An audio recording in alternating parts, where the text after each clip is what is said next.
Welcome to Crappens. Don't wait a week for a new video. Join our Patreon at the Crappens On Demand level for instant recap access. Link in description. Enjoy the show. Hello and welcome to Watch Our Crappens, a podcast about all that crap on Bravo that we just love to talk about. I'm Ben Mandelker, and joining me is my one and only work husband, the man who's been with me for almost 12 years and will be with me probably for another 36. RHONY Karam. Hi, RHONY. How are you? That is so sweet that you think I'm going to live that long. It's so nice. Hi. Hi. How's it going? Oh, good. Happy Monday. Glad to be here. What a day. Whoa. Okay. Whoa, Love it what a being great Monday. day. Love it. Monday. Whoa, just another manic Monday, okay? It is a manic Monday.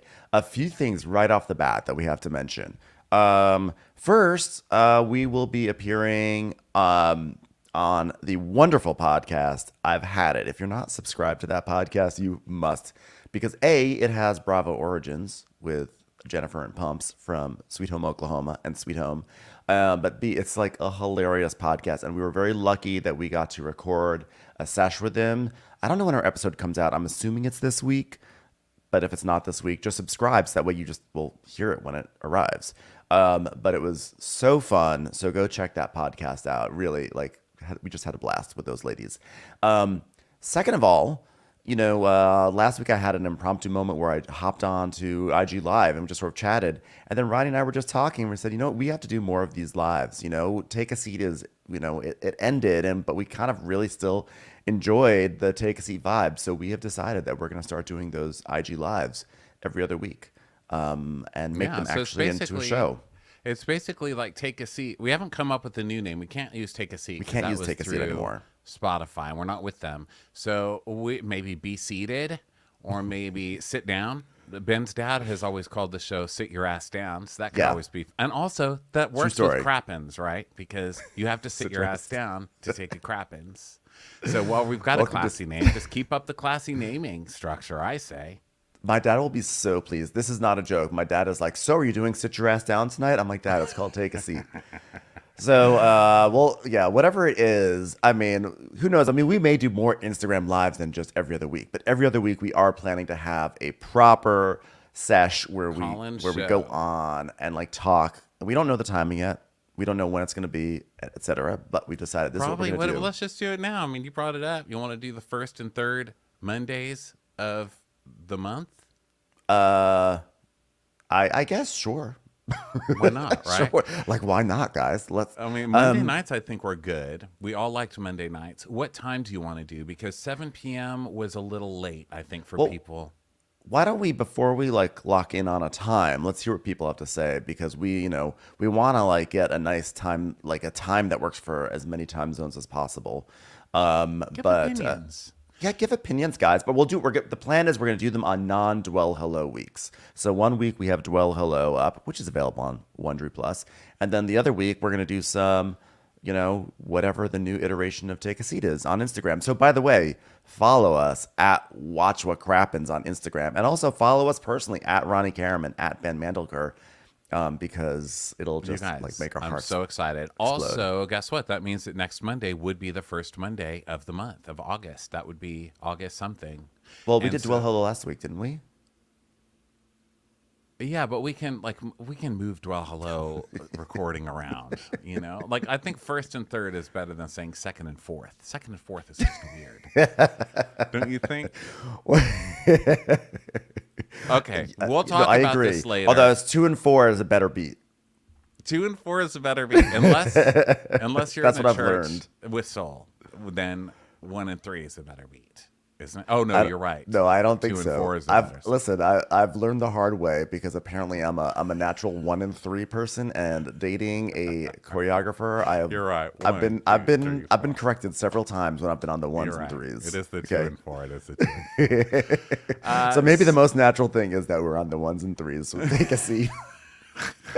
2 people who are offbeat. completely off. Should we just call it the ones and threes? Like, we literally incorporate the timing into the name of it. No, I'm just kidding. The ones and threes. So we'll figure this out. We'll have a thing on Patreon where you guys can put in questions for Take a Seat, story recommendations, all that stuff that we'll go to. But point is, we are coming back with a live show. We are not waiting to be picked up by some network to do a live show. We are just going to do it ourselves because this is what Crappens, and that's how these bitches roll. So plan on that being a couple of times a month. We've got Take a Seat under a new name, probably Sit Your Ass Down or Be Seated or whatever you guys tell us in these comments. And plan on that. We're super excited, obviously, because we're just planning it right now, even though we've got a recap to do. It's like literally being planned on the air as we speak. Like, it was like 2 seconds before we press record. It's all happening, guys, because Watch Our Crappens is a creative community, and that's like what our vibe is. No, that's going to be really, really fun. So we're going to be doing that. And there was like a third thing that was like super, I was like, I'm going to mention this. I'm in severe need of exfoliation. Like, my face, I feel the dry layer on top that's just ready to be popped off. So I'll do that later. Wait, I have news. I have news related to that. Oh, what? I don't know if you like give it a rest for a second, because I think I had an ominous sign in the middle of my sleep last night about that, because, and I know people don't really care about hearing people's dreams, but I did have a dream, RHONY, where I saw you and your face looked all kind of like the same but very different, and I was like, what happened? And your nose was sort of like going to the right, and I was like, what happened? You're like, well, I went to get my face. I went to go to the esthetician, and she used like a different chemical on me, and it like messed up my face. And now my face looks like this. And I've been doing all sorts of research on how to fix it. And I just keep on making it worse. So I had a dream where your face got messed up. So if you're coming in today being like, I need to exfoliate my face, I think I just had a dream that says, it was like a final final fascination dream. And I'm going to say, like, I'm not saying don't do it. I'm just saying whatever impulse you have right now, sit on it and then wait for the bad face juju to go away, and then you can do it. I think that's a good call, because I have been doing so much face stuff. Like, I use tretinoin, and I get chemical peels. I do this, like, I do a monthly thing, either a chemical peel or a needling, micro needling. And it looks good. Like, it definitely does help. Like, I think my skin looks good and stuff, but I think that it takes me down to such a thin layer of skin that my skin is becoming like tissue paper, where I just go down for a nap and then I wake up and I look like this. I look like a Shar-Pei. Look at my face, everybody, on the computer. Yeah. I look like a Shar-Pei, like this. And like, I literally have to go iron my face. I think there is a downside to doing stuff to your face. I'm just going to say it right now. Yeah, like in my dream, it was like your face looked like a little melted. It did have sort of like crinkles in it in a weird way. And I'm telling you, the nose thing, it was weird. It was weird. I'm getting to a certain age, guys. I'm getting to that age. So you know what? This is going to be the year of my nervous breakdown, middle-age crisis, and I'm so glad we're all here together for it.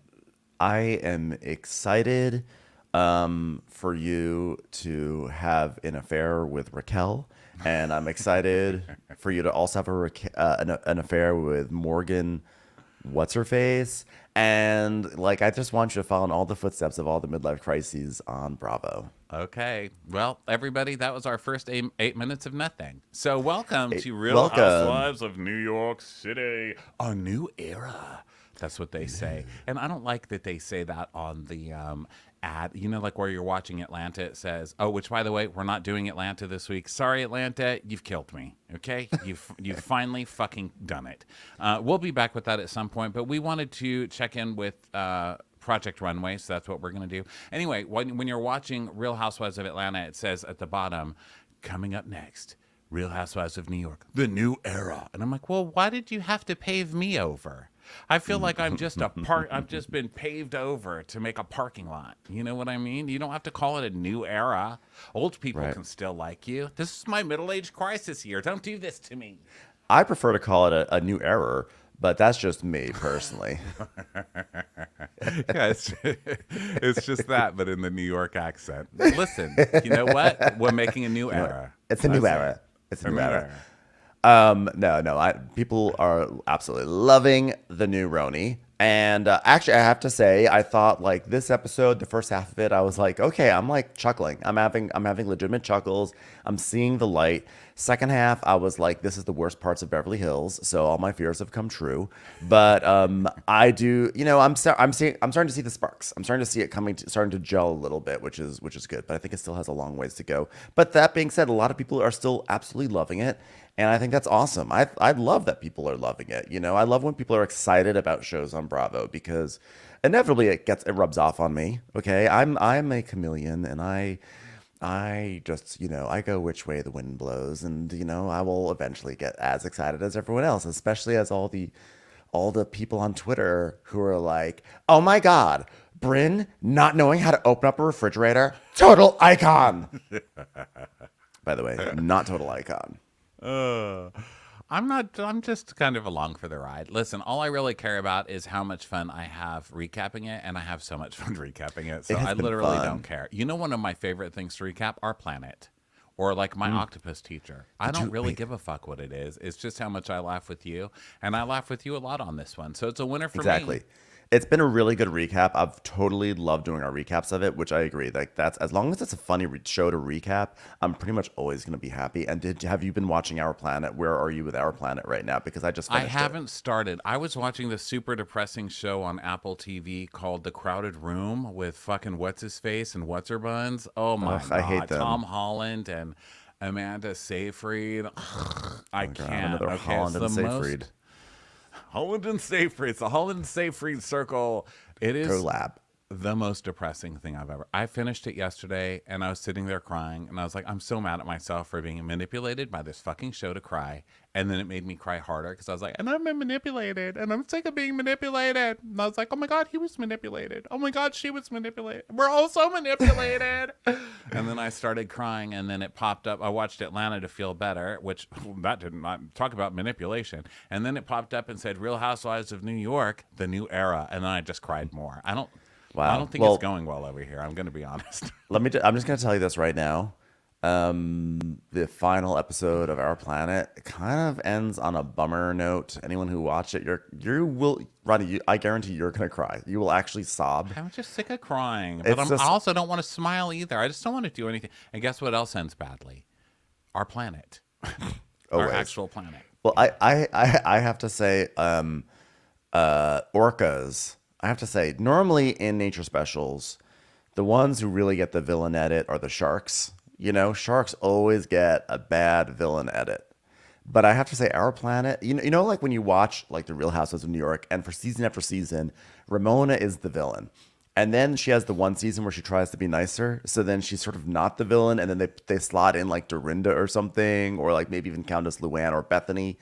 So this was like the Sharks decided to pull a Ramona of like, you know what? I'm renewed and I'm just going to stay out of it this season, And so now the orcas have stepped in.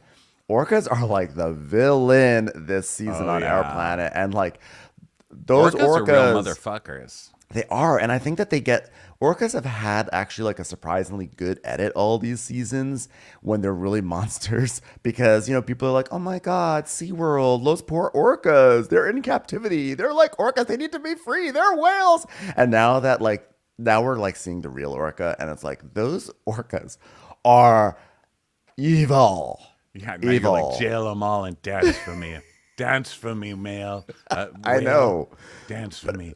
Well, I mean, it's also crazy that anyone thought it would be a good idea to put one in like a swimming pool and like just train it to do things. They are like, well, yeah, you saw Blackfish, right? That I saw parts of it. Orca, and it is really sad because they do abuse those orcas, and you're all sad, and then one day the orca's like, you know what? I'm gonna kill the trainer. Okay, that's it. You know what? You want me to play with the ball? I'll play with the ball, and the ball is your ankle. I'm gonna drag it down to the bottom of the pool, and I'm gonna drown you, stupid trainer. Okay, what do you think? I'm a toy? At least, fuck you. You know what? At least I didn't have to hear about my trainer on page 6, okay? No, but those orcas. Okay, I don't feel like I needed to see Blackfish. You know why? Because if someone says, oh, it's a documentary about how, like, we shouldn't be, training these orcas because SeaWorld is doing terrible things do you think I need a documentary to tell me that? I just have to, like, look at SeaWorld, and I was like, I'm done. I just saved 2 hours of my life. Yeah, you watch a SeaWorld. But yeah, orcas are real motherfuckers. But you still shouldn't keep them in captivity, okay? For all the people getting mad. No. That's no, still you shouldn't. Right. But anyway, yeah, My Planet. One of my favorite things. We'll get to that. You know what? We'll get to that after we recap this, starting 30 minutes into the recap. People are like, what the fuck is this show? What even is this? This is our Speaking show. of I'm sorry, orcas. it's Monday. We haven't talked to each other in a while. And it's very important that we catch up on things. Speaking of orcas, let's talk to those vicious bitches / queens / icons of RHONY, okay? So we're still in the Hamptons. We're still But in Aaron's are we house. having a positive show? Because this is the first song, okay? It's The Morning. And this is the song. I want to see the sun come up. I'll make it through. I was like, what the fuck are you complaining about, song? You're in the Hamptons. You're worried about like living through the night? Oh, Well, I think if you're staying at Aaron's house, maybe you are having these feelings apparently, because everyone got frozen out in her decrepit, like nicely appointed but decrepit house, okay? Because it's morning, it's 9:30 in the morning, everyone's waking up. And Jessel comes downstairs. She's like, I don't think I've ever been this cold. And I live in England. Is anyone awake? It is so cold. It's almost as if I told Pavitt to turn up the heat. And of course, he's so useless he couldn't even do it in the first place. Pavitt! Oh, sorry, he's not here. Just instinct. so Aaron is awake. Aaron's like, I'm awake. She's like, it's freezing in here, girl. And she's like, I'm sorry. I don't even know what to do about it. It's just like, I mean, I don't even know it was a problem. She's like, well, it's nice and warm down here, of course, because this is where you live. So I'm glad you're comfortable. Kidding, girl. Aren't we fun? Aaron's like, well, you can like sleep down here with me tonight, like two sleeping boss bitches, okay? And she's like, no, no, no. I'm absolutely fine. I'm fine. Don't worry about it. Well, was it comfortable at least up there? Aaron, it's fall, winter in New York, and there was no heating. You think she's going to compliment your fucking sheets right now? Fix your heating. What kind of host are you? Listen, at first, the caviar caterers, you know, we all know how I feel about canned food caterers. Fuck those people. Okay, I won't go off on that again. But you had nothing for these people except Pringles and caviar, and now you're freezing them out. The woman just had to wear hideous lingerie. Could you at least give her a down comforter? Yeah, you can just tell that Erin's like just not good at hosting people, but she thinks she's wonderful at it, you know, because I think she thinks that the quality of her house will do the heavy lifting, but the heat's not working, and they're drinking out of plastic cups with gnawed out straws later on. So, baby, yeah, sippy cups, yeah. Girl, no. Not- And the not quality feeling of your it. house is your heater. You can live in a mansion, you know, on top of a shining hill above Paramus, but it ain't worth shit if your air conditioning and heating doesn't work.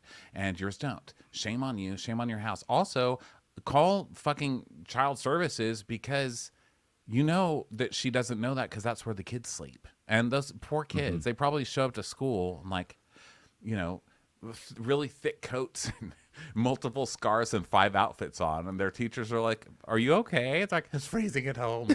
It's freezing at home.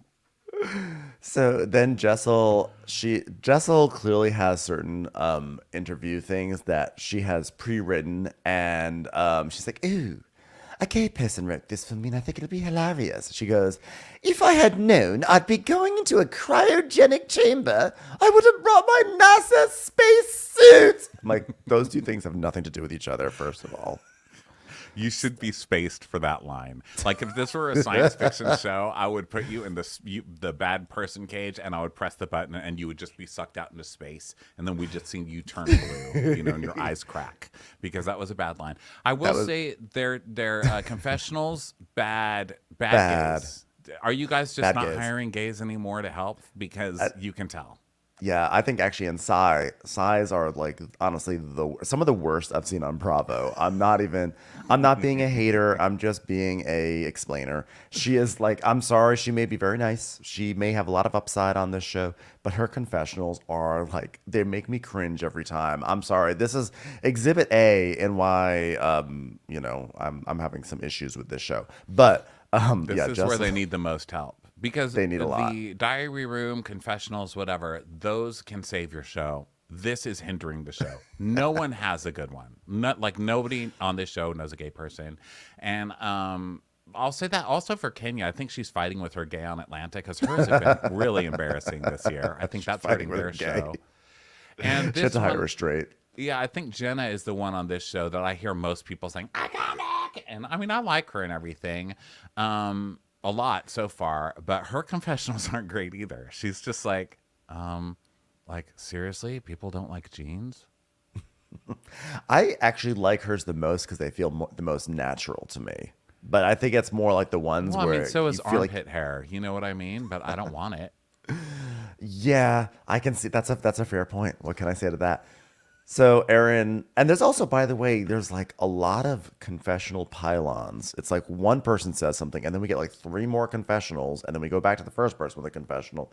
Just like someone says, "Oh, did anyone see my cup?" And then we get 3 confessionals that are like, "Oh my God, like she can't find her cup. Like, am I supposed to find the cup for her?" And then you have like Brynn being like, "A real boss bitch knows where her cup is." And Uba goes, "What a wild group of ladies we are. We can't find our cups." And then Sai is like, "It's a cup. If you grow up poor, you don't lose your cup." And that goes back to the original person and be like, "I just want to find my cup." I actually don't know if this is really this show's fault. I think this is kind of afflicting a lot of the Real Housewives right now. General note to Bravo: we don't need as many. We don't need multiple great chorus about a cup, and also get gays back in the confessionals. Okay, don't deny the gays. Yeah. So Uba comes down and she's like, "Hello, it's me, Model Uba, darlings." And she's like, "Oh my God, it is freezing in this house." And Jessel's like, "Oh my Lord, freezing, seriously, it is freezing." And then cuts to Sai, she's like, "I'm freezing in this house." I'm so cold. Like, I grew up poor, so I know what freezing means. And so Jessel's like, "Well, I'll just go to a hotel if it's not fixed. That's okay."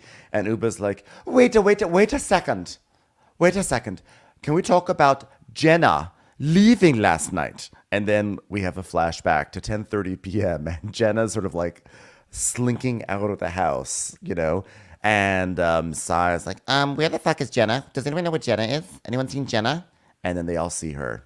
And Aaron's like, "Oh my God, Jenna, why are you leaving?" And she's like blasting music and dancing around in her bra. You know, because the drunk ones, that's the other problem with having half sober and half drunk. You can't, it doesn't work. And this is why.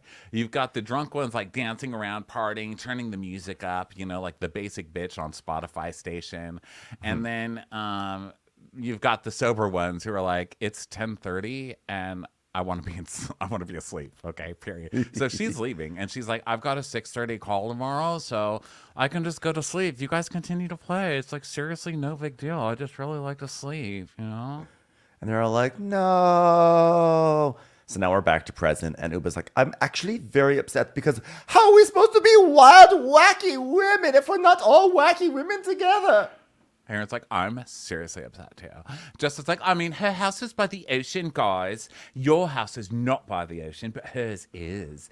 And Aaron's like, "Don't laugh." Or no, Aaron doesn't laugh, I wrote. And she goes, "What is that supposed to mean?" And Justin's like, "Well, I mean, she probably just wants to wake up at her house and look at the view. You know, Sister Jenna. Ever since we were growing up, Jenna needed the best view, the best bedroom to look out over. If we were on top of a hill, she wanted to see the highest peak."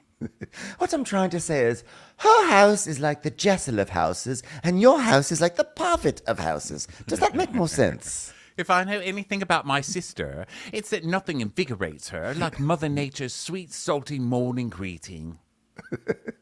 Aaron's like, "Are you saying my house isn't good because it's not looking at the ocean?" And Jessel's like, "No, did I leave? Did I leave your non-ocean looking at house? Of course not. Do I think it's a worse house because it doesn't have an ocean view? Yes, because that's how real estate works." And Sai comes in and she's like, "Hey, everybody, I'm going to fall on the ground." And then she just falls on the ground because she's like really wacky. And Aaron's like, "Oh my God, are you still drunk, Sai?" And she's like, "Oh yeah, I came in for the drunk." What'd she say? "I came in for the drunk"? I don't know. I didn't even bother writing it down because then Jessel goes, "You came in like a wrecking ball. I never knew how hard I'd fall on the carpet in Aaron's house. You fell." Oh, that's a current event reference. Aaron's like, I decided I'm giving Brynn Jenna's room because Jenna doesn't deserve a room. I mean, she didn't even say bye. She literally did. I mean, granted, you had to come up to her and say, "Are you leaving?" But, you know. Yeah, I think, she didn't like evaporate, and you guys realized this morning she wasn't there. Okay. So Jessel's like, "I want to call my dear best friend, Sister Jenna." And Sai's like, she's like, well, I think it was rude not to say goodbye. And Jessel's like, ah, I have no signal in this awful no sea viewing household. Cold, no ocean. I hate it here. I literally cannot connect to no fucking signal. And so I was like your husband? Your phone is telling you to go fuck your husband. Okay, that's what your phone wants you to do. And Aaron's like, God, tough crowd around here. So I was like, you bitches complain when you wake up. You know what? Your energy's off. I don't have time for everyone to be complaining, okay? I'm an influencer. I'm going to go take a picture by the Keurig. So I was like, Jessel's too aloof to realize her delivery's a bit abrasive sometimes. Can we all just chill for a sec and be grateful that we're on a free trip? I mean, it's free 99. Okay, I just want everyone to listen. Free 99? I thought that was pretty good. That's pretty good, huh? I mean, that is kind of funny, but also this show's supposed to be about glamour, not people getting free things. I mean, this is... Like, if you want to see the real truth of this show, watch Welcome to Crappy Lake, and you see what these women are really like when we're not fed they're rich storylines. And you see Sonia not able to buy shoes in the local store in Benton, and then Luann buying the cheapest wigs she can find, God bless that show. So everyone's wondering, is Jenna going to come back? Will she return? And Aaron's like, I mean... She snuck out in the middle of the night. She didn't even let me make shakshuka. And now I have, no idea what's happening. She deprived me of my shakshuka moment. Because, Erin has really built a lot of this weekend around that shakshuka. We know this because she mentions the shakshuka 50 times this episode.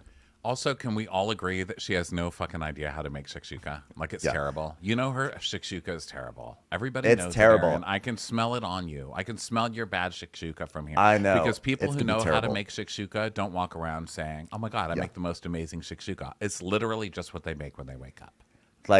Listen, I understand she's from an Israeli family, so that gives her a lot of shakshuka cred, but I still think it's going to be bad shakshuka. Just because you have an Israeli family does not mean that you have auto shakshuka skills. And we just can tell, based on the lack of heating upstairs, based on the caviar part, based on so many hosting miscalibrations, it'll be bad shakshuka. It's bad shakshuka. Under-seasoned, not enough salt. I'll tell you that right now. I feel like it's ragu, jarred sauce with just a couple of eggs boiled in it.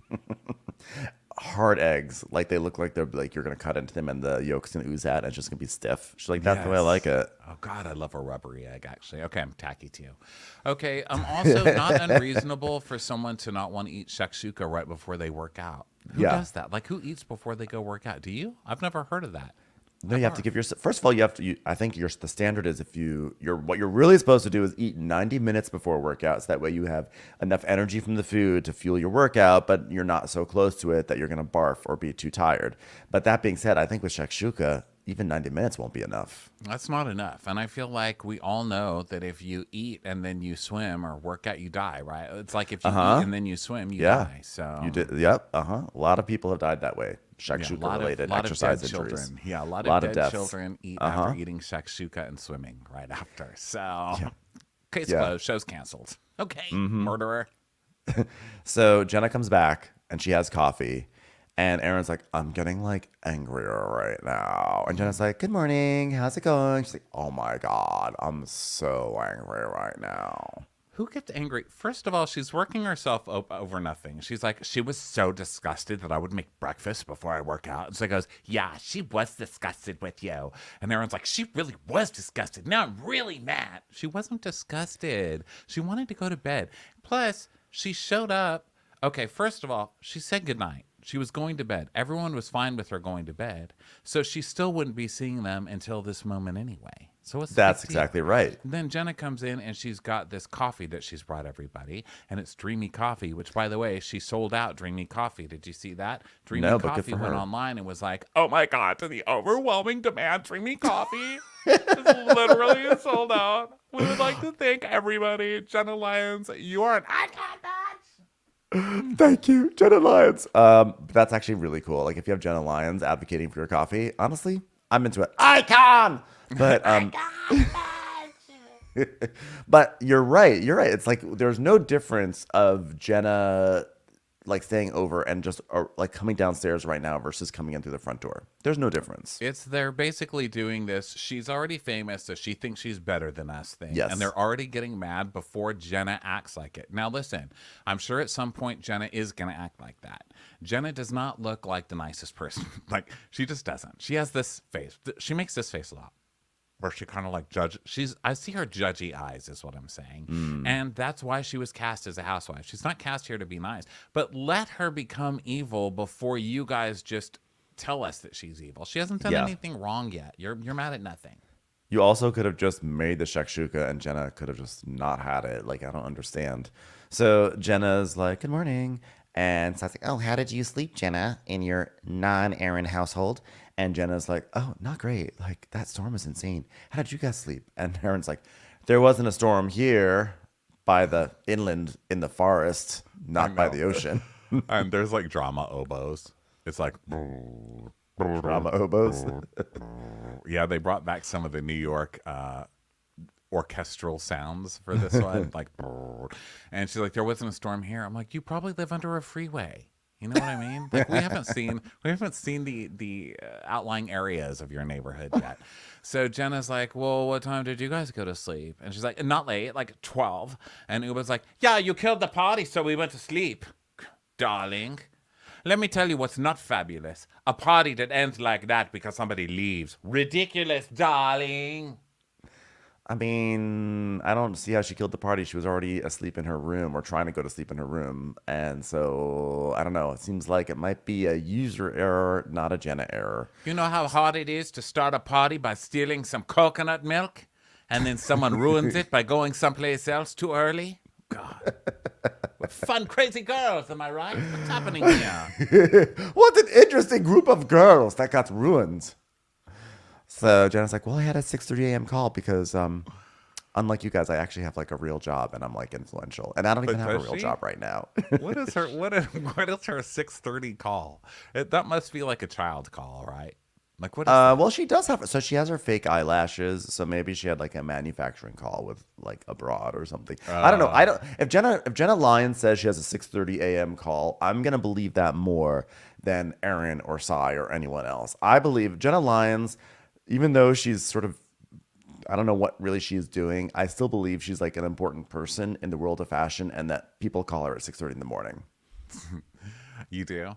I do. It's yes. probably me. It's probably me just calling every morning going, Jenna, did you know that cargo pants are back? They're back. Hey, Jenna, I just bought some khaki cargo shorts. Ha ha, you didn't sucker. It's Old Navy, not J. Crew. It's just me pranking her about cargo pants. She's like, damn it. So Uba's like, I just think it was rude because we gave you the best room. And Sai's like, yeah, I'm sleeping in a children's room with a crib and one hanger. And Jenna's like, okay, let's just like back it up for like 1 second because like, can we just like that moment? Okay. You guys were partying. I went up to my room.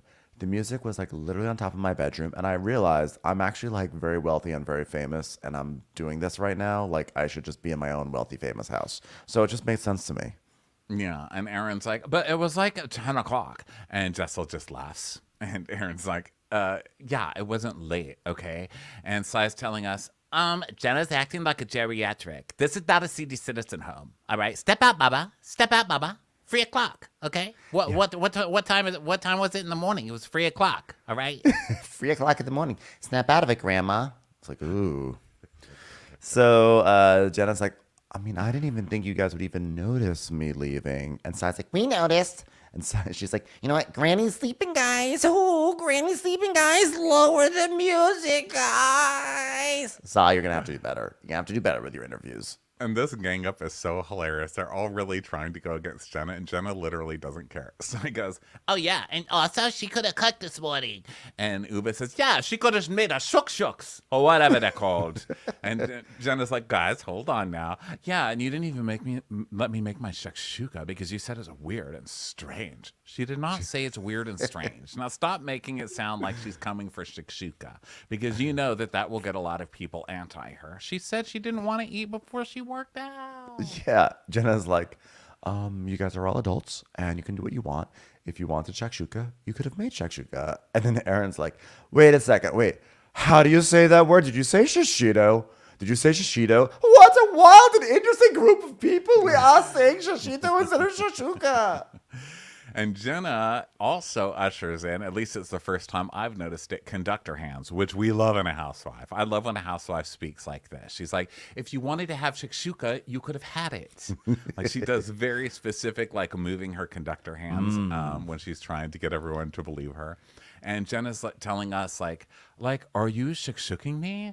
Who's going to have like shakshuka before they work out? Like, that would be shak vomiting. Like, no. Okay. Okay, you know that was. I didn't like that one. I'm just going to submit that into evidence. Yeah, you're right. It was not great work. So then Uba's like, well, it's nice to wake up with the girls and be here. Just because you have a house 10 minutes, like, doesn't mean that that you can't, like, that you get to go there or whatever. And Jenna's like, it had nothing to do with not wanting to wake up with you.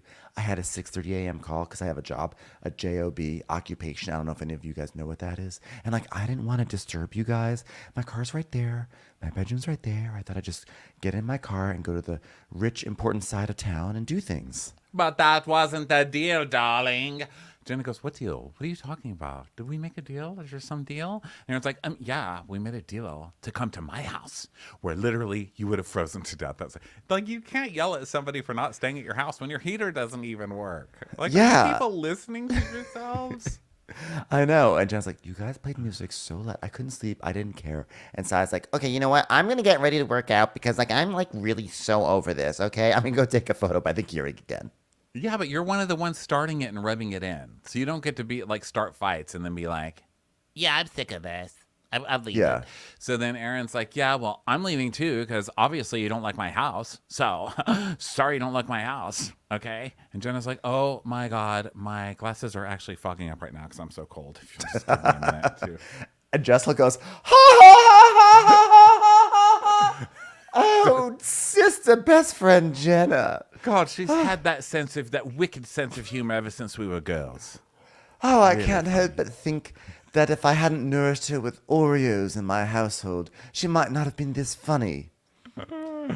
So then everybody goes to get ready for whatever they're going to do next. And Jessel goes up to the kids' room that she got stuck in. And she goes, great, I have one hanger in here. What am I gonna do? Jeez. I forgot what I was gonna say. I was gonna have such a good point about Jessel, but I literally it just like went out of my brain. So I'll just go right forward. So Jessel's complaining about having one hanger, and then there's like a knock. Oh, I remember what I was gonna say. It has nothing to do with Jessel. It was about Aaron. Listen, I was like a little bit more on Aaron's side with the whole debate about alleged catch, which I went back and rewatched. And I don't know if I said this on the show, but like, I do believe it's catch and not Tom Colicchio's craft. Because I felt like when I went back, there was more of a ka face as opposed to a craw face in the lips. But that being said, now it's been 2 times where Aaron has honestly been like, she chose like a passé restaurant. Okay, fine. But now this whole weekend, I'm just starting to think that like Aaron might be one of those people who think she's like a better social organizer than she is. Like she reminds me of a friend I have who, whenever you go out, she always, if you're trying to take like a photo, she always like, oh, give me the photo. I take the best photos. And she takes literally the worst photos. I've never looked worse than when she takes photos, and everyone looks bad, but she always thinks she takes the best photos, which is not the same as social organizing, but it's that same sense that like that misbelief, that if that's even a word, that misbelief that you believe that you are so good at something in the social setting and you are actually a failure at it. And I'm starting to get that vibe. Yeah, and she's also, I think, new to doing this as a mom. You know what I mean? Oh my God, that was my ringer. Did you hear that? Was your ringer as a mom? No, I still have my ringer remember when we used to make ringers for Watch Out Crappens for Patreon? And I made one that was Leanne Locken going, dong! And she was like, this season I'm changing. I've got a bowl and I do sound therapy. Dong! And so now that's still my text thing is dong! And it freaks everybody out. Anyway, if anyone heard that, sorry. So my point is, I think she's maybe new to doing the social organizing as a mom because she did it for so long, and then she started having kids, and so she's like, "Oh my God, I've got like a group of girlfriends, and we're gonna go out again. So I'm gonna take us to Catch. Like that's the cool place, but it's not cool anymore, you know? Yeah. And it's like she hasn't had to worry about the upstairs of her house because only the kids go up there. Why would she ever walk up the stairs? Never. You know? That's the nanny's domain. So, I think that's a good theory. So, the nanny would be like, "Mom, I'm very cold." She'd be like, "I know. That's why I hired you. Great disciplinarian. Go back upstairs, please." And when you're done, can you finally paint that mural of the ocean so we can put it outside of our windows? Thank you. I got friends coming over. So, there's a knock on the door, and it's David, and that's Erin's personal trainer. So he shows up, and Erin's like, "Hi, David. Hi, cutie. How's it going?" And Uba's like, "Oh, what a wild and interesting trainer. Yes." Wow, I thought you just woke out of a polo convention. Am I right, everybody? Isn't that wacky? Do I mean the shirt or the brand? Or the sports? Nobody knows. Wacky times. Misspelling of a disease. So then Uba... Also, Jenna, I have to say, Jenna answered the door.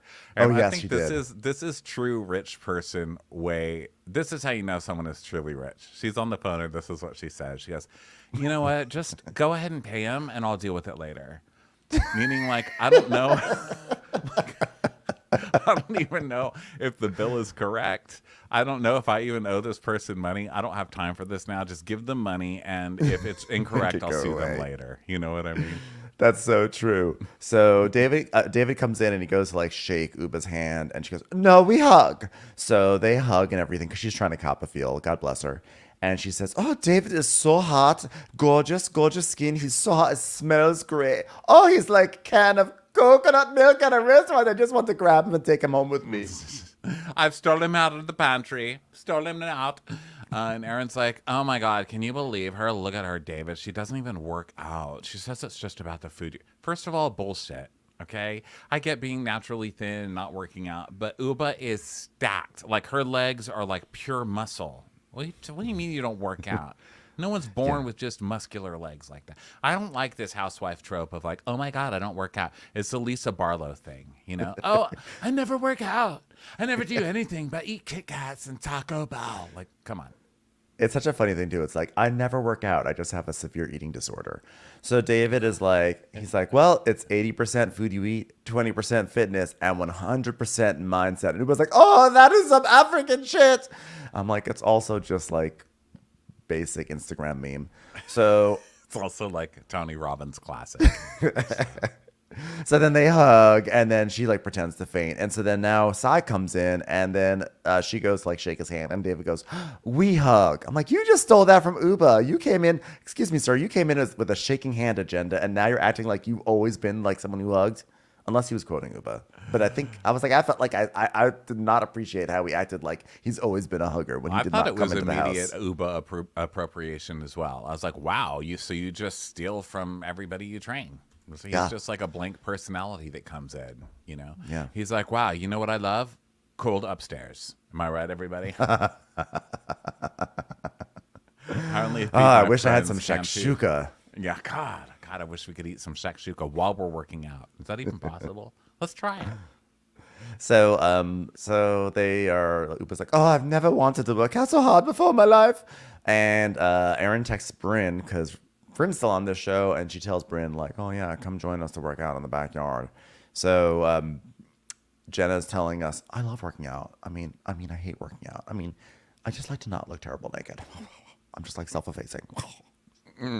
So a car arrives and we see some little tennis shoes come out and a big long fur coat. It's Brynn, everybody. It's like, "I can't believe we found it. It's an interesting part of the Hamptons. South is where it's at, but this is good too, I guess." Where do you live in the Hamptons? Where's your house in the Hamptons? Yeah, where's your exactly, ma'am? And I have heard South is like okay. This is what I heard. I hope I'm not misquoting.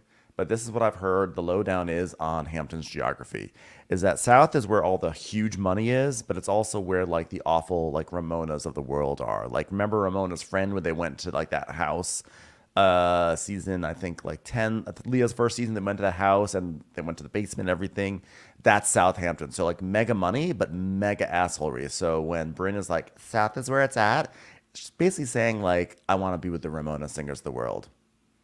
Yeah, or like I want to be hit on at a really nice luxury hotel in Southampton is what I think. Because I looked it up and it says the Hamptons are one of the best getaways. You have plenty of luxurious hotels.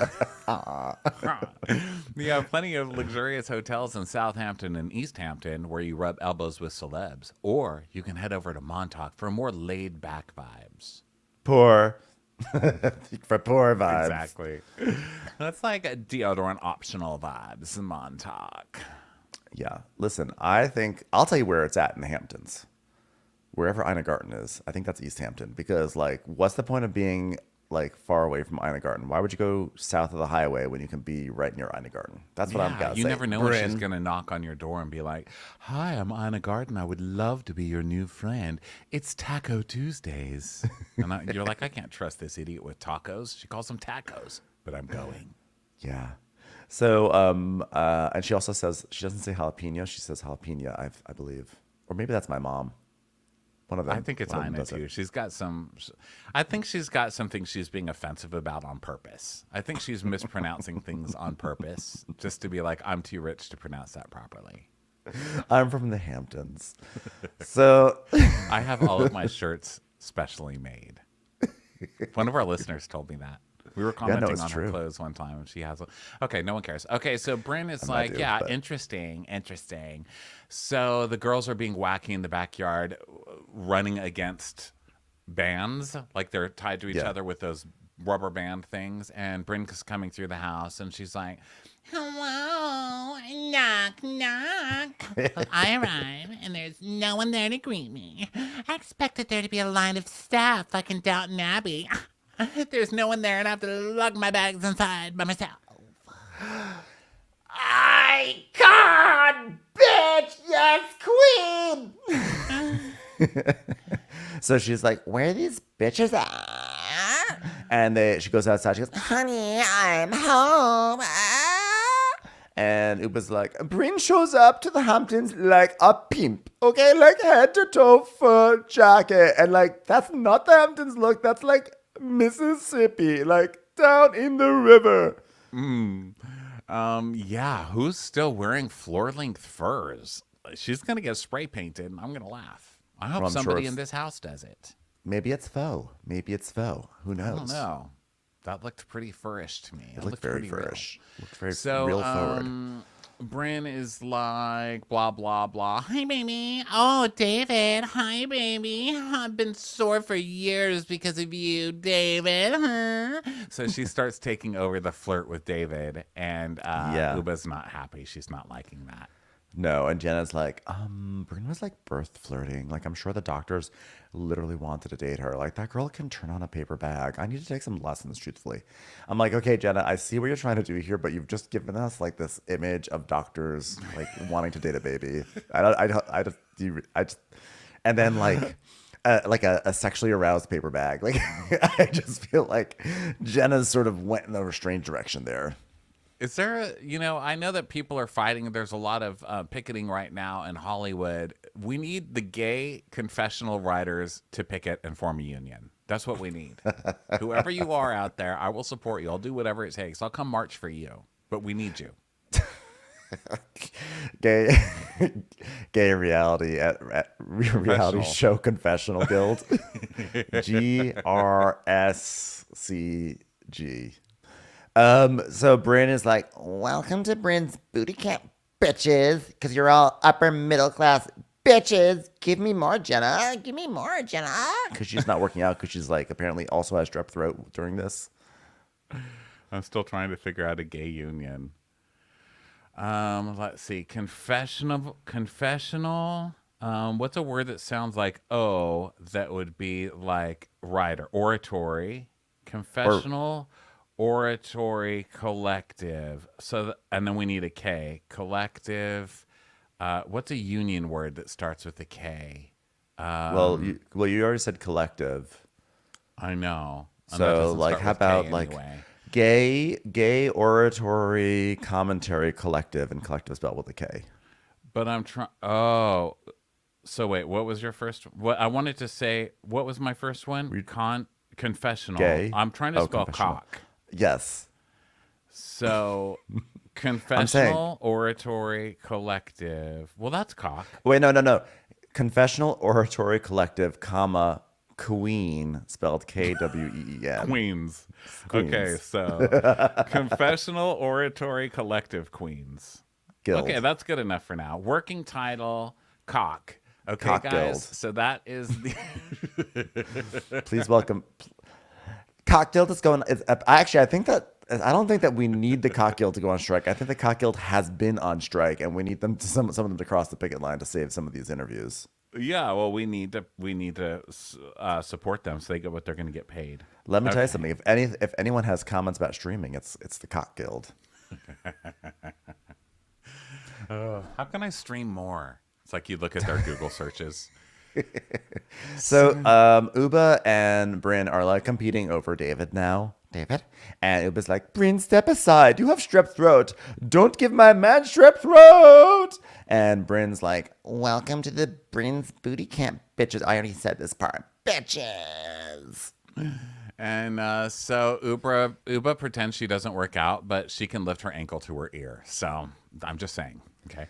So There's a lot of wackiness here. Yeah. So they do basic crazy wackiness. And David's saying, okay, you want to do some planks, Brynn? And she's like, no, I just want to do you. I'm joking, everybody.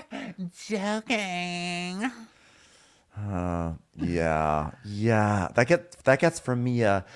Yeah.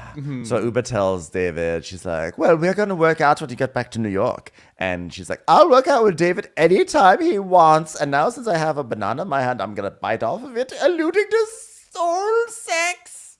I eat banana in confessional because I'm wacky, hilarious lady.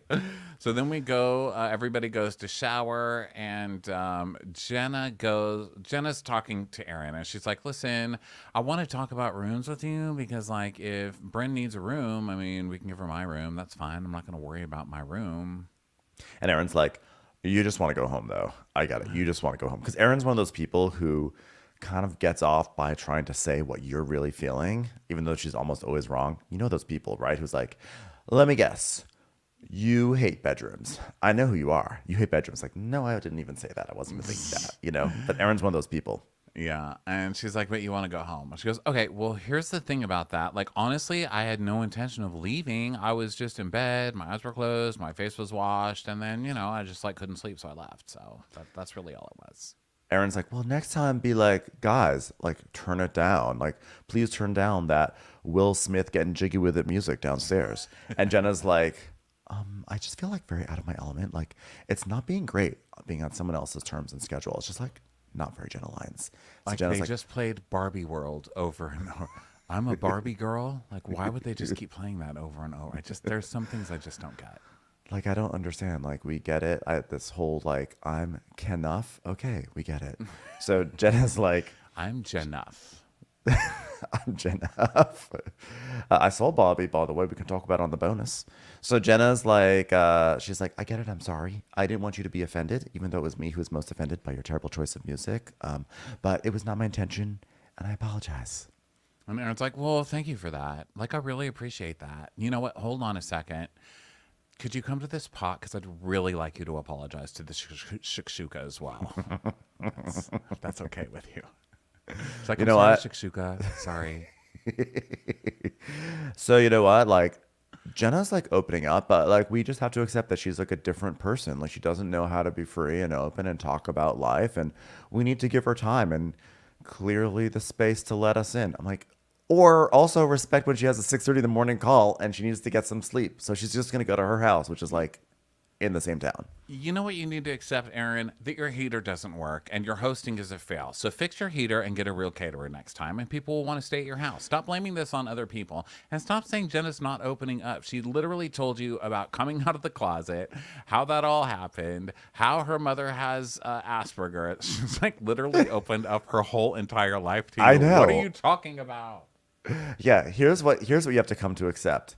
That there's an app called Postmates, and get some bagels for these bitches, for crying out loud, because they're sitting there. You don't have your shakshuka. Jenna's not there, and you're clearly hungry. So get some bagels, because I know there's some good bagels in the Hamptons. No one told you couldn't make shakshuka after the workout when it would actually have made sense, right? Literally would have made sense. Guys, so Brynn and Uba are in the kitchen, and Brynn's like, he's going to get more. I don't know. Oh, because David says, David's there and he's leaving and he's like, hey, thanks for the tea.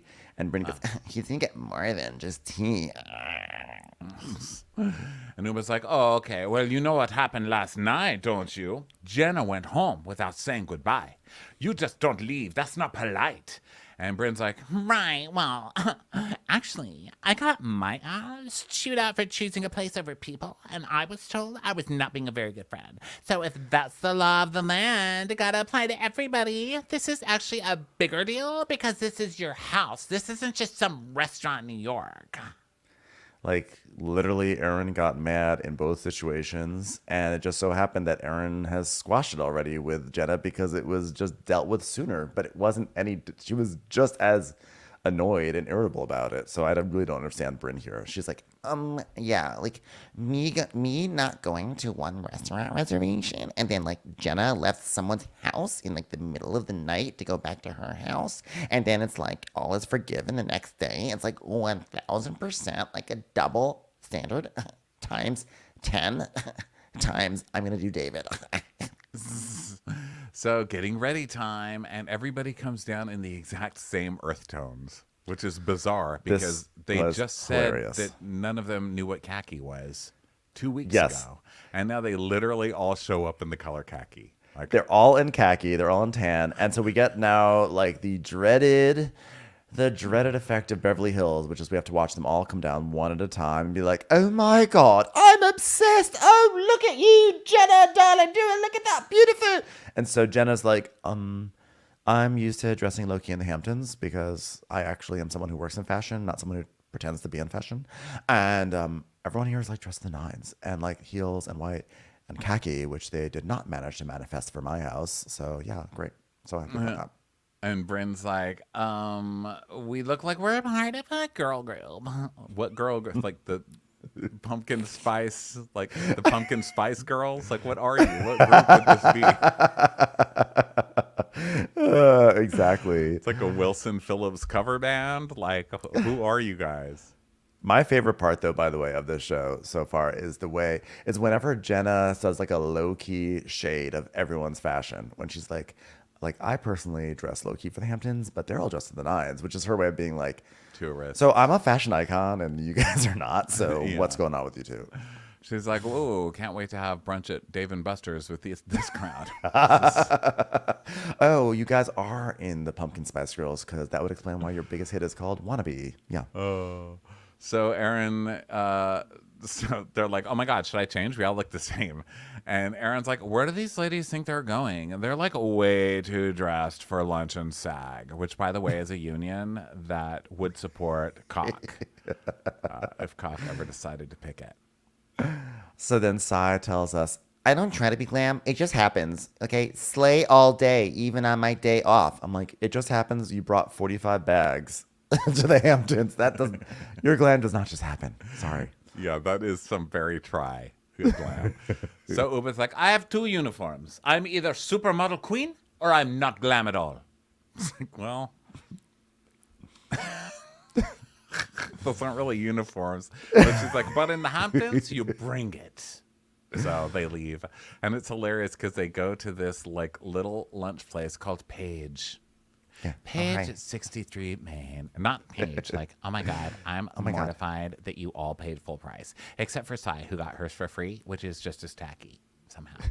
I am mortified that there's a restaurant that's envisioning what I'll look like when I'm 63. Paige at 63, Maine. Like me when I'm 63 visiting Maine. How terrible. What a terrible concept for a restaurant. Paige at 63. Still hate Maine.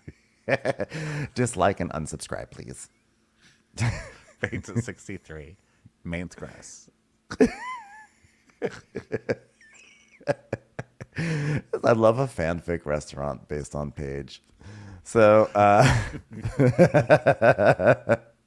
So the girls walk in, and I don't. Did you catch this? Because first it's like they all walk in their big like khaki pumpkin spice uniforms, and the hostess is standing there, and the hostess just looks them up and down like, "Neither reach tryhards." Just like a lady in jeans. And it's just it's just normal people, It's like old and normal people, like sitting there having off-season their food. people. And yes, like the actual locals, the people that really live there. And then these people come in looking cray cray. And the waiter's like, "Ladies, can I get you a drink?" And so I goes, "They're not ladies." Slay all day, all day, every day, slay all day. So then Erin's like, "Well, I'm starving because we didn't have breakfast." Like, you are the hostess, okay? You are the last person. You are not allowed to complain about there not being breakfast. You are literally in charge of it. This blame on somebody for not letting her have breakfast is hilarious. And so I was like, "Erin hasn't fed us all weekend. She didn't even make the shakshouka or whatever that's supposed to make, So I'm glad we're here because I'm about to eat my hand off." I think it's like really an unattractive quality of Sai when she's like shakashuka shuka shika shika shuka shika shaka whatever that's called. I'm like, it's literally a beloved breakfast for like millions of people, and you're like, what is this wacky shakashuka shuka shika shuka shakashuka thing? Am I right, everyone? First they come for the shakshuka. And no one said a thing. No one said it. We need to stop doing that. That's horrible. I know. So Brynn, Brynn's like, so were you flirting with Seth or were you flirting with David? And it was like, who? The guy? Oh yeah, he's from Africa. He looks like that. He's like everything I like. Is that guy single? And Brynn's like, yeah, he's single. And guys, here's a dating hack. Okay, keep an album of nudes, and then like your best nudes. And then you like go to a party, and like if you think a guy's hot, like just go like stand by him, and then like mindlessly scroll through the nudes and like zoom in, and then like within like 2 minutes, they're like, "How are you?" Wow, that's wow. Well, I guess that's what you have to do when you can't rely on your personality. Uba, I like Uba's take on it. Uba goes, I think that's a bad idea because any guy who's looking at your phone and then you have nude pictures, like he's a pervert, right? He's a pervert. I don't know. I think she's too gorgeous to have to try that hard. And I'm surprised that she does try this hard, like constantly. She's that person who walks in and constantly has to pick the hottest guy and be all over the hottest guy. Like, he's mine, ladies. Like, can anybody else? Like, I don't know. You're so hot. I'm just not used to seeing such hot people be so desperate. You know what I mean? Yeah, but daddy issues are a bitch, Oh. Yeah, I guess so. That's what I'm saying. We haven't learned that. We haven't learned where this comes from yet, but it's surprising to me that it's like you have to pull out nudes. I mean, I feel like I would have to do that, and not my own nudes, just pull out other nudes to try and trick people, I'm like, I'd pull out Danny DeVito nudes and just be like, yeah, you like that? If you like that, you'll be into me. Come on, let's go. Get in my car. I think I'm gonna give it 2 or 3 more episodes before Brynn pulls out the story of like, yeah, like my dad and I, like we weren't really like close, and like I just was like always seeking his approval, and like he just like was always like nothing was ever good enough, and like I just like try my best, and people think I have like this hard, sturdy exterior, but like inside, like I'm like I actually am like really insecure. Like it's gonna happen, everyone. Just everyone get ready. Well, Uba tells us, I mean, maybe that's why there's 3 engagements. Brynn, did you get them that way? You know what they say, you lose them how you find them. So she loses them when they show people their dick pics, like I know. in bars. Like, what are you talking? How does that make sense? I was like, I see what you're saying there for 2/3 of your sentence.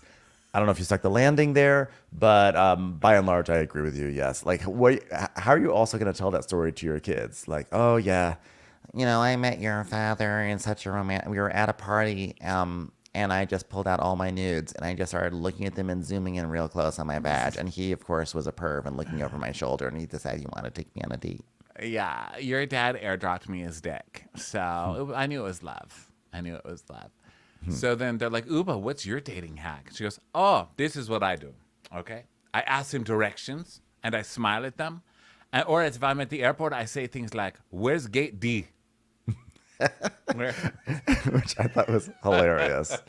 Sai's like, oh, you mean more like, where's the D? And they're like, ha, ha, ha, ha, ha, ha. And to Bryn's credit, I did laugh when Brynn is like, I'm looking for gates B, D, or E. Yeah. And Jenna's like, oh, it's like really different from like dating women than like from when you're dating men, because like women know each other's tricks, so you can just be open and forward and honest with them. It's like, really? Because gay guys know each other's tricks too, and I wouldn't say that that's... It's a disaster. Disaster. By the way, I like Uba's hack is like I smile and ask for directions. Let me do the full unabridged version of Uba's hack. Here's what I do here's my dating hack. First, be a supermodel. Second, ask a question. That is her hack. Be a supermodel. Yeah. Be a supermodel and then act like you don't know anything, so guys feel like they have power. It sounds great. I love this. Yeah. I love the feminist narrative. Yeah. So then Brynn and Jess are at the table alone because everybody goes to pee together, right? So yes. Brynn and Jess, yeah, it is Brynn and Jessel. So Brynn's like, well, I'm gonna let it go, but like, how are they best friends? And Jessel's like, who? My sister? Just yeah, cause like if I pulled that shit last night, like it was a total double standard. I'd be staying on the street if I pulled that with Aaron. I'm telling you that right now. Could you put your vagina away? I can't. Oh, sorry, that wasn't for you. I saw a waiter that I had my eyes on. Yeah, just let me know when that hot fucking waiter comes back. And so when she's like, yeah, I'd be like, my ass would be on the street, and Jessel goes, you'd be camping in the woods. Camping, it was a joke. Camping, aren't I outrageous? Aren't we great girlfriends? Two boss bitches at brunch in the Hamptons. Boss bitch, boss, girl, boss right now. So Sai returns to the table, and Jessel's like, we're talking about Jenna going home last night. She goes, oh, yeah, that was rude. She goes, yeah, well, I think saying that, like, I'm going to a restaurant that you're not going to is, like, way less worse than what happened last night. Like, I'm held to this unrealistic, absurd standard, crucified on a cross, burned at the stake, but Jenna over here just, like, up and leaves in the middle of the night, and 5 minutes later, they're having like a kiki in the back. That is not what happened, ma'am. You lied and said you were going to go somewhere else. Then you went to a different restaurant and posted pictures laughing about it so that she would know to throw it in her face. Then didn't call her and then basically dumped her for other people. What are you acting like this is at all the same thing? And you also didn't go to that dinner because it wasn't cool enough for you, whereas Jenna left the house because A, it was actually too cold, and B, like she had actual work to do, and then she came right back as soon as she could. So Sai is like, well, I'm out of gas because we didn't eat after we worked out. And Jenna goes, is that my fault? And Aaron goes, well, if we had shakshuka. And Jenna's like, fine, you can blame the shakshuka on me. Do it. I'm just a shakshuka boogeyman. So yeah, well, nothing is Jenna's fault. Nothing can be your fault. It's probably my fault because Jenna has a blank check and Brent has none. Jenna's like, so your bank account's empty? And she's like, no, but the bank of Aaron is it. Like, it is. Like, the bank of Aaron has everything. And, no, but in the bank of Aaron, my checks are worthless. I was like, what? That makes no sense to me.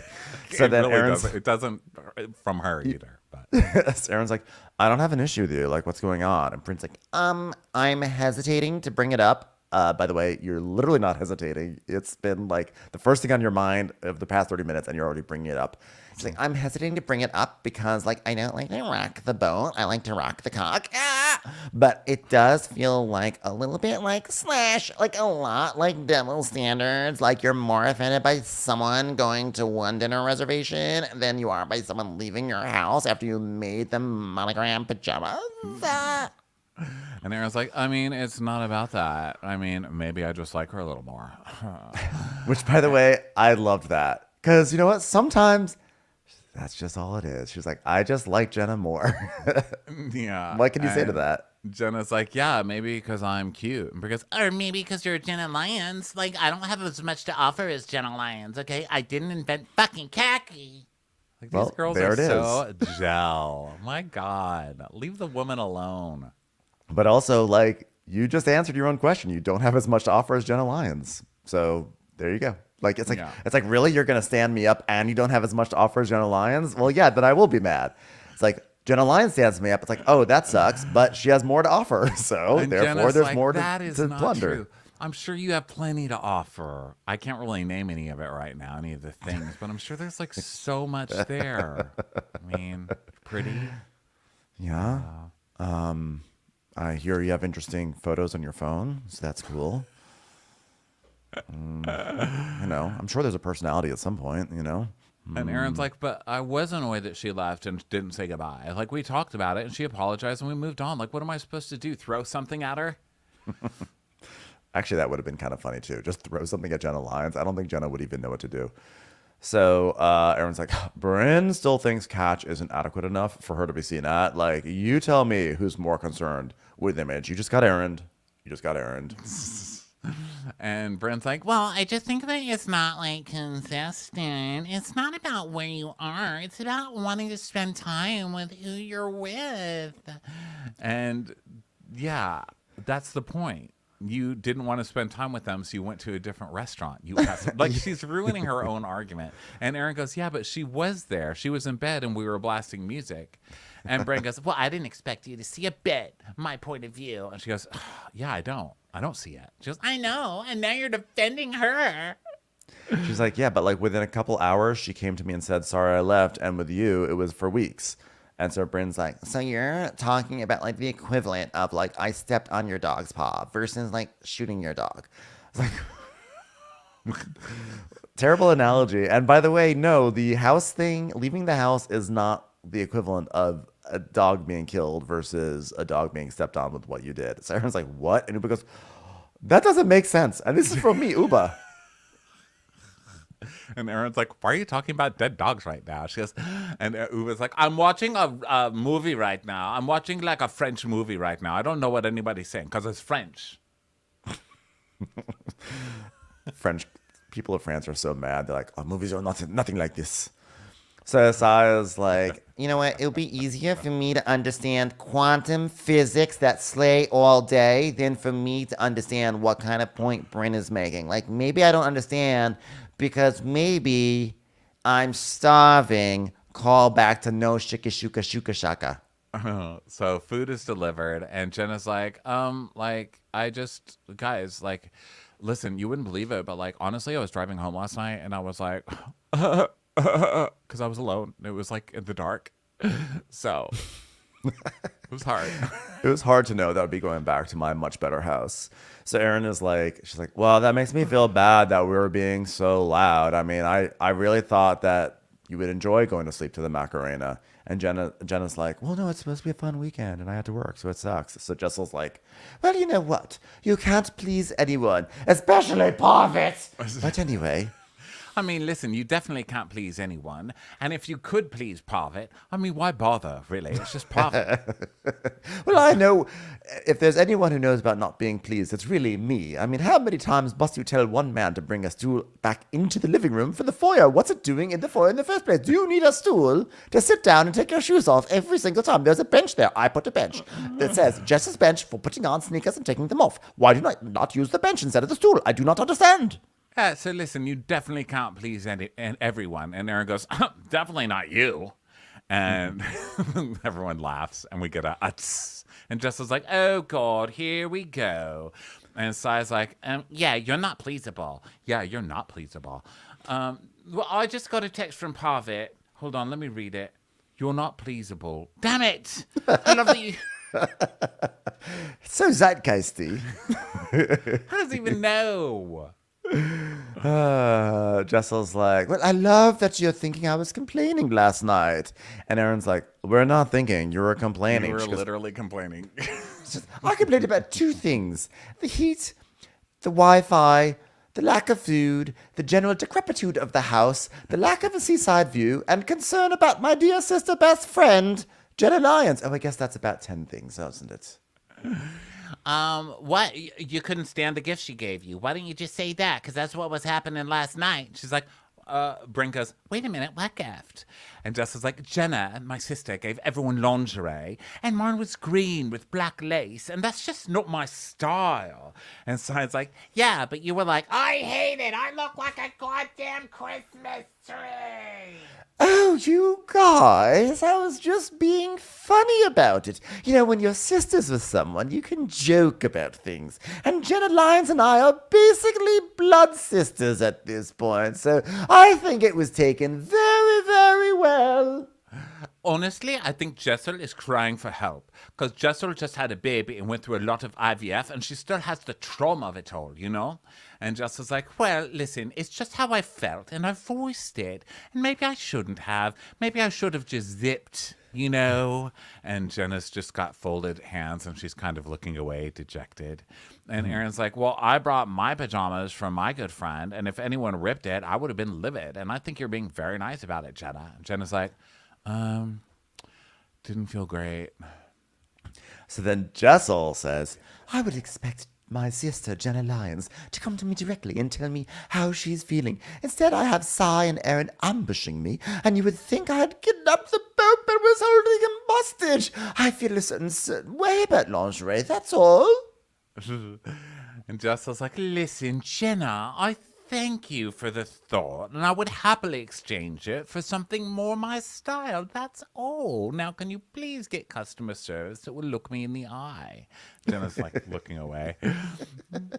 By the way, I kind of feel like this is the cast of You Would Think. Like when Jessel's like, you would think that they would come to me. I feel like so much of this cast is like, you would think that like she would say goodbye before she would leave. Or like, you would think that, like, she would be mad at Jenna, but she's, like, not. Like, they're all about, like, you would think this, but they're not. Yeah. So Aaron's like, put on your Christmas lingerie and say, sorry, Jessel. By the way, for someone who hasn't had sex in 2 years, you have a lot of opinions on lingerie. Excuse you. Whoa.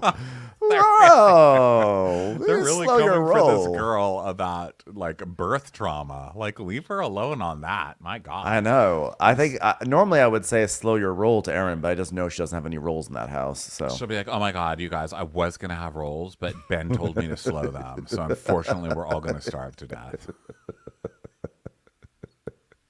So Jenna's like, if you had brought something that a friend of yours had made, like, to everyone, and the people who were trying it on were, like, taking it down, like, how would you feel? And Jessica goes, oh, wow. Okay, well, now that you're pointing it out, dear sister Jenna, I see that I was insensitive. I see it now. I see Jessel, was insensitive to a wealthy and influential person. So for that, I apologize. Yes. You're not wrong. You're not wrong. I should have been happy looking hideous so your friend could promote their cheap lingerie that looks like those little cedar tree deodorant things hanging from rear view mirrors of poor people parked outside bowling alleys. My apologies. It's like I always tell everyone at my PR firm. It's better to look haggard but be dressed by a wealthy, influential person than it is to be chic and to be sleeping in an unimportant person's house. Well, yeah, I mean, look, you're obviously not a mean person. Of course not. I was making fun of myself for looking like an ugly, hideous Christmas tree. Wherein I wouldn't normally look like that if I had lingerie that I actually liked. That's all the joke was. And Jenna's like, there is something like not connecting with her. Like, she can acknowledge that something wasn't nice, but then she like keeps doing it again. Like, babe, just say sorry and move on. And so Aaron now announces that a chef is coming in tonight to make them dinner. And Uba's like, is the chef going to be as hot as the trainer? And Aaron's like, maybe. So Brynn is like, Aaron, like, where am I gonna sleep tonight? and Jenna's like, she's like, well, you know, I'll just take myself home, you know. And Brynn's like, Honestly, like, one of the rudest things that I would never do, do not touch another girl's, a home girl's thermostat. I'm like, I don't know where this came from, but I guess talk about the house being cold, etc. Yeah, because I guess Brynn doesn't know that the heating is broken. So, because Sai says you should sleep in Aaron's room because it's freezing upstairs. And I think she doesn't know that the heat's broken yet. So she's like, well, I would never touch a homegirl's thermostat. That's for sure. So Aaron's like, that's really good. I agree with that. And Brynn's like, that's messed up. You're going to take my Amex or what? What's that about? I don't know. I'm getting confused. I'm lost in my own notes because I'm writing down every little thing and we don't need to. Yeah, like do not. Oh no, she's saying like don't touch my thermostat. Like, what are you gonna do next? Like, take my Amex? You gonna buy something? It's basically like you're gonna cross all the boundaries. Spending my money by making my heat come on or something. Okay. I feel like she's trying to have like a memeable moment, like don't touch the thermostat or something like that. And again, don't touch the thermostat. Like, what's next? My Amex? Oh my God, the gays are gonna love that. Cut to Twitter. When Brynn was talking about the thermostat, I died. Go off. Except the thermostat.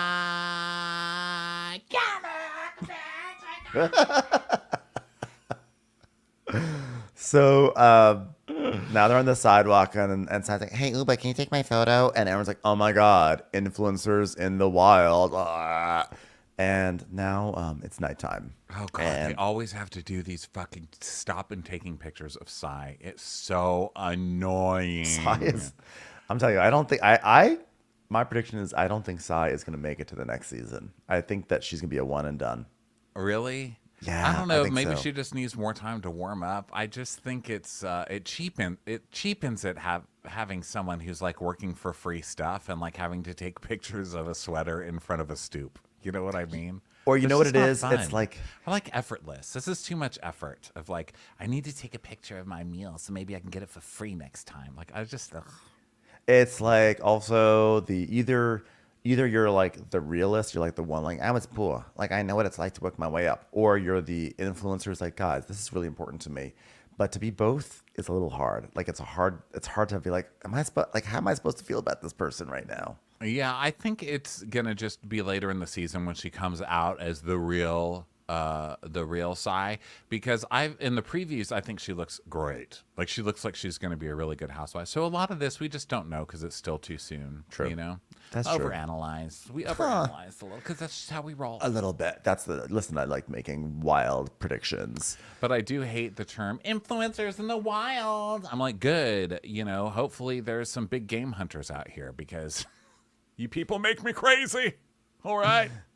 Yeah, there was someone at the gym yesterday who had like his camera on and was like going like, ugh, and then he was like grunting really hard when he worked out, and I was like, honestly, go throw yourself into traffic. So Jenna, that time.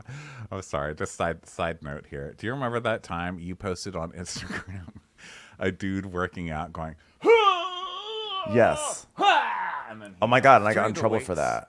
I got the weights on the ground, and I commented something like, "Oh my God!" I mean, it was like some smart ass comment, like, "Oh Jesus Christ, we get it, you work out," or something like that. Oh my God, people were commenting at us like they were. Oh, I had to take it down. It's okay to be racist against people who work out. You're like, that's not a race or whatever. It's like, no, the issue was working out isn't a race. They're like, how dare you? You wouldn't like if we made fun of your fat. Because they could like see my picture and like, you wouldn't like it if we made fun of your fat body, and now you're making fun of our thin bodies. This is discrimination. I was like, oh my God, these people are really pissed. They were terrible. The reason why is because this guy at my gym, he was like this roided out ball of a man, and he picked up the weights and he lifted them over his head and he literally screamed out, "Pure energy!" He screamed it. It wasn't like it wasn't like a thing where like he was like he was like he screamed out "pure energy," and he did it like multiple times. So I recorded it, and I thought this is so ridiculous. So I posted it. This is probably about 7 years ago or so, 7 or 8 years ago, and I posted it. And he was like a young influencer at that time on Instagram. He was like a weightlifting influencer, but also furthermore he was 17, and I had no idea. Because he's like roided up and looked like he was about 45. So then everyone was like, oh my God, you're making fun of someone who's a minor. Oh my God, he's 17. And how about you try to work out? What about that? So all of his fans came and they came at me, and they apparently came after you too. So I took it down because I was like, is it wrong? Am I not supposed to make fun of people who are 17? I was afraid to get in trouble. But if I were to post it again now, I'll be like, fuck each and every single one of you. This person's being ridiculous at the gym. I don't care if you're 17 or if you're 95. Don't yell. Don't make unnecessary noise at the gym. That means if you're working out, don't sing while you work out. Don't like grunt really loudly. Don't do any of that stuff, okay? Guilty, I don't but want to it's hear legit it. pain when I grunt. It's like, ow! Can I do that when I work? This is what I do when I work out. Ow! I understand when people have to be like, ugh, like you get like, but when the people are like, oh, I'm like, no, sir. That was ridiculous. No, Yeah, no. that was too much. No. That was ridiculous. I should try to look it up again and repost it. I don't know Also, if I still have it. 17 years old. I mean, that's old enough to be tried as an adult, and so I think it's old enough to be tried as an adult in the public court of law, in the court of public opinion, as they say. But yeah, those people were really harsh, man. They really couldn't take any criticism. I was like, "You're hot. You can take it." You're old enough to drive a car, so therefore you're old enough to be made fun of on Instagram. Sorry. Yeah. Okay, so then they're getting ready because that's literally, it's Housewives. That's literally all anybody does. They go to lunch and then they're like, okay, we're going to film again at dinner. So we'll be getting ready for the 4 hours until dinner. See you there. Yes. And so Jenna is like, she only has jeans and sweaters or whatever. So Sai's like, oh my God, Jenna's so cute, but she's like so boring. Like Jenna has the largest closet out of anyone, but the whole closet is just like button downs. I'm like, please don't give Jenna Lyons fashion advice, Sai. Like, just don't go down this path. This is not going to work out well. Yeah, and Sai's like, Uba, do you have something for Jenna to wear? and Jenna's like, I can't imagine that anything that would look good on Uba would look good on me, but I mean, I guess we could try. And so they put her in this like really seductive velvet. Is it velvet? I don't know. It was like a black dress, right? Sort of over the shoulder. No, off the shoulders. Off the shoulder. Shoulders out. Yeah, shoulders out, but also like maybe a turtleneck. It was pretty. Anyway, they're like, yeah, we want her to be more seductive. That's what she needs to do. Like, let's just have one night where you're beautiful and confident and you turn heads in restaurants. It's like, she is beautiful and confident and turns heads in restaurants. Like, She doesn't have to do that. Like, she's like, okay, first of all, can we not? She's all this right now. Do you want her to walk down a staircase also while Sixpence None the Richer is playing? She's Jenna Lyons. She has established herself in fashion. She knows her look. She knows her vibe. She does not need to cater to what you want. she doesn't need your free dress. You know what I mean? So Aaron and Brynn She ran J. Crew. Okay, yeah. She ran. Like, what do you not understand? So Aaron and Brynn are downstairs talking about lighting a fire, and then Jenna comes down, and they're like, wow, oh my God, is that Uba's dress? And Brynn's like, I'm like, I need to flirt with that person.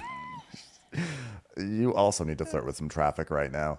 So Aaron is like, Aaron's like, wow, looking damn fine. And Jenna's like, everyone says you should dress like this more often. And like, that's the old me when I was a woman trying to attract a man. I did everything through their lens. It's fun for a night, but tomorrow I'll be in jeans and a gray sweatshirt. yeah. And I like that. I like how she put that. When I was a woman trying to attract a man, I did everything through their lens, you know? And I like that. Yeah, listen, I'm riding high on that Barbie movie, like wave right now. So I'm like, put back on the jeans and the gray sweatshirt. Yeah, me too. I'm going to do the America Ferrara speech from that. As a woman. I actually feel like you will do that at one of our live shows one day.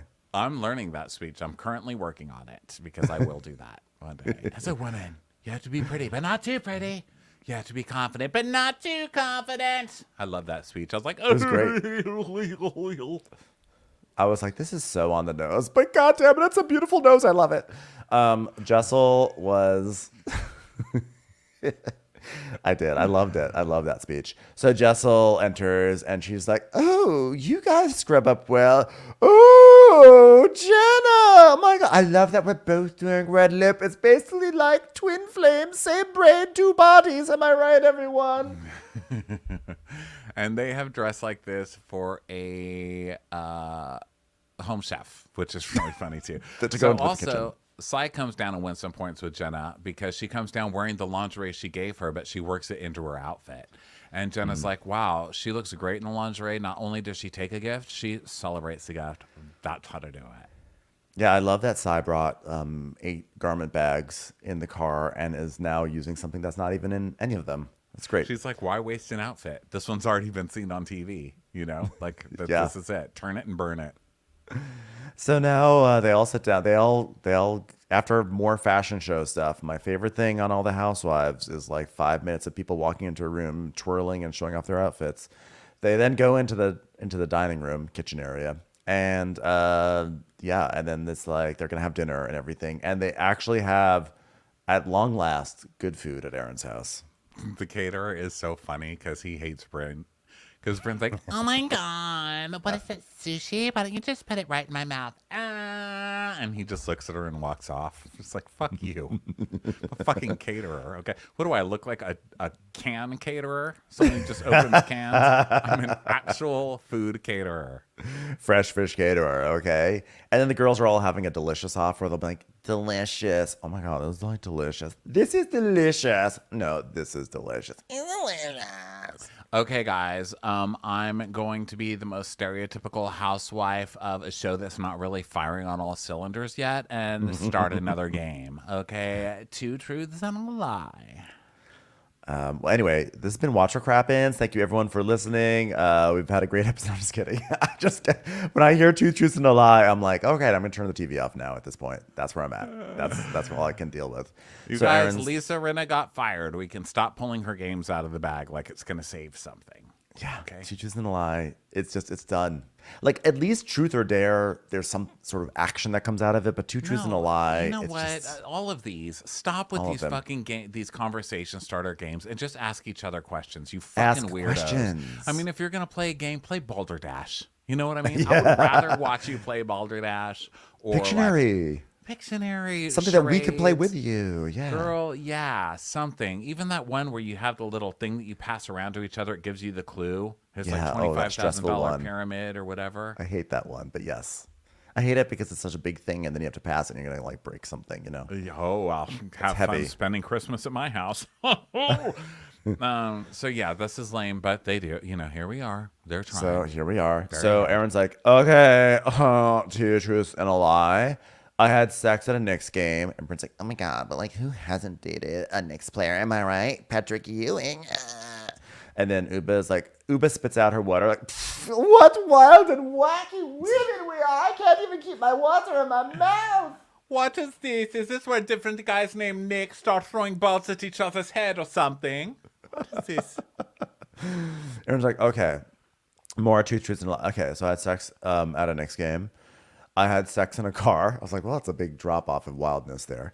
And I had sex in a senator's office. And it was like the last one because I just don't believe that there's enough guys named Nick to make a good sport. Yeah, well, yeah, Nick's is a lie. Yeah, and then they're like, oh my. And so Jenna's like, well, what senator was it? She goes, not telling the story. Next. I'm like, well, don't include it in 2 truths and a lie if you don't have the story to back it up.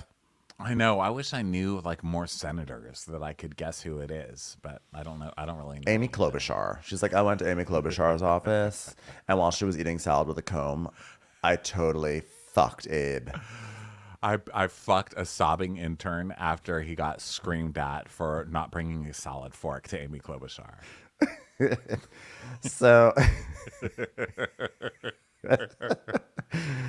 So then we have Erin calling Abe on the phone in her confessional, and she's like, Abe, hey, did I ever tell you I had sex in Amy Klobuchar's office? And he's like, the kids are in the car, FYI. Yeah, the kids are in the car. So she's like, oh my God, Abe. So then Sai's like, okay, my turn. I've given multiple hand jobs at the same time. And Brynn's like, knowing Sai, she had a third hand on her phone, like swipe up to buy. We really need to resolve this cock labor situation. We need to get them back in the offices doing their writing, okay? Literally on a the cock guild. The cock guild was called during a cock joke in the confessional. Come back to work. Come on, studios. Please pay your gay writers for reality TV shows. Come on, studios. So Sai continues. She's like, all right, so that's one. And then I've done threesomes. I'd love to be choked out. And I was like, wow, that's so you those have are a lot. But it's like 2 things that are fairly like sexually reasonable. Not reasonable, but like not crazy things. And one thing that is extremely crazy. I wonder what the lie is. So yeah, the hand job thing is the lie. And then Sai is like, yeah, they ask her if she likes being like choked all the way out or if she's like, no, I just like I like that Jenna's just so casual. She's like, so with the choking out, do you go all the way being choked out or do you stop before you pass out? No, Jenna, it's a ghost. This is an influencer ghost. She was murdered 2 years ago getting choked out, you know. Do you ever see Kiefer Sutherland and Julia Roberts? And anyone else who was in that movie? Jacob's Ladder, that was a good flick. No, Flatliners. Oh, Flatliners. Who was in Jacob's Ladder? That was also a good flick. Tim Robbins. Yeah, you're right. Both trippy death movies. Yeah. So then Sai's like, no, I only like a light choke. And then Uba again spits out of her mouth. And this time like crumbs are flying. She goes, that is some crazy shit. What a wild and interesting group of ladies. And Brynn's, first of all, why are they all like crazy sex? First of all, you're all fucking hot. You should be having crazy sex every chance you get. I don't know why this would be shocking. Like whenever a hot person is like, oh my God, I have crazy sex. It's not shocking. Okay. Here's a good one. I hate natural popsicles. What's the point? I wear natural deodorant. I wear natural deodorant because I think it works, and I think it works extremely well. That's a good one. I think the sexy M&M is creepy. There, I said it. Okay, so what is it? I'm saying Ben's is going to be the lie. Mine is the lie. I don't wear natural deodorant. I wear real deodorant because natural deodorant doesn't work. And then that's more fun because then we could be like, well, why are you like sexy shaming M&Ms? Like, shouldn't M&Ms have the chance to be sexy? And I'd be like, no, I want to eat M&Ms. I don't want to like sexualize something that is there to like give me nourishment. Right. And then we start talking about M&Ms and we talk about what's the sexiest candy. And then we do this and that. But like, yeah, like just like, oh, so you had sex in a senator's office. Like, yeah, like I took 20 dicks from senators in a plane. It's like, wow, oh, great. You know, yeah, there's like no conversation. So anyway, Brynn's is pretty much what you'd think. She's like, okay, I'll go. I'm reverse cowgirl to pro athlete. Hold on, let me wait for your jaws to get off the floor. I reverse cowgirl to Saudi prince. And I like, reverse was it on cowgirl. the same yacht? That's my question. Was it on the same yacht? She's like, And I've reversed cowgirl to U.S. governor. it's like, please tell me it was Chris Christie. So Jessel is like, oh, she doesn't like to look at who she's screwing apparently because she wants to show everyone her ass, which is very on brand for Brynn. See what I did there? Because when you reverse cowgirl, you have not see the face. You see what I'm saying there? Okay, I'm really gonna need this labor situation to be resolved because I can't do all these interviews myself. So what was the lie? The governor thing was the lie, right? The governor. Okay. Yeah. So not a shock. I mean, like, what Chris Christie was going to get some action from Brynn? Doubtful. You know? Yeah, I don't think so. So then we go to the next one is Jenna. She's like, okay, I'll go. So I had sex in a movie theater. I once fell asleep during sex. And then one time I had a boyfriend fall asleep on me while we were having sex. So everyone's like, oh, well. And she's like, well, yeah, no, I'll say I've never fallen asleep during sex. And basically it's that like the guy fell asleep for her. And then we cut to Sai going, like Sai doing snore noises. I was like, still Sai, not cutting it for me, not cutting it. So, God, I hope I'm not part of someone's two truths and a lie. I'm sure that I've fallen asleep on people before. I'm just sure that I have. I was hoping that Jenna's would be like, okay, here are my two truths and a lie. Okay. 1, I've had sex in a movie theater.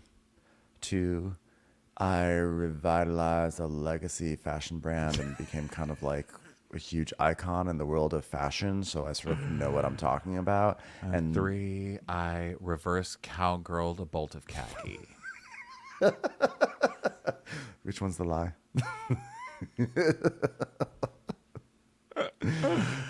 Uva's like, oh, I totally think you fell asleep on the guy. She's like, no, I've never fallen asleep on anyone, but someone did do it to me. And Aaron's like, oh my God, that might have turned me into a lesbian. And Jesus, even as a lesbian, I would have fucked Jessel's husband more than she does. Just gonna throw that in there out of nowhere because that's kind of my vibe. Am I right? So Uber's like, okay, here's mine. I had sex on the Virgin Airlines. I had sex in Central Park, and I had sex in a Zara store. And so then Brynn now nearly spits out her wine. She's like, well, since Uber's talking, I'll take over wine spitting out duties just to show everyone that we're so wild and crazy. But I love that Aaron is like, wait a minute. So Central Park was true? I mean, how did you have sex in Central Park? They close it too. She's like, I live next door to it. I like that suddenly Aaron is questioning the logistics when she just said she had sex in a senator's office. How do you have sex in a senator's office, ma'am? Those have more restrictive hours. Having sex in the park is already illegal. I love that she's offended that the time that you committed the crime was worse. But also, like, it's also like having sex in a park is, I think, significantly easier to do than having sex in a senator's office. Why are you so confused by this? I thought that was only for gay people anyway. I didn't know that straight people were allowed to do that. I'm offended. Well, maybe she had sex with a gay person. I didn't realize it. He's like, yes, bitch, let me show you something, bitch. So she's like, could you come write lines for me for the Real Housewives? And he's like, sorry, it would be way too awkward for me after that park night. So just when you think this is over, it continues because they're going to do every single person. So Jessel says, okay, here are mine. I have made out with a rapper person. I have had a popsicle stuck up my, and everyone goes, your vagina. Who? And I have had sex in the elevator at the Soho House. So and Aaron's like, well, you didn't have sex at the Soho House because that's like a very short trip on that elevator. So I know that wasn't it. Have you had sex with Pavitt before? Just asking because you'd see that it's not quite as inconceivable as you'd think. Look him in the eye. The man splooges through his jeans. Never questioned the double stuffing in those Oreos.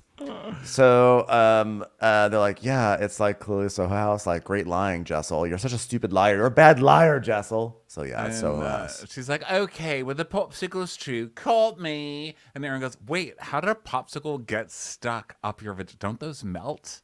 I mean, she's like, it didn't get stuck, you idiot. I stuck it up, and then I removed it because it's a popsicle.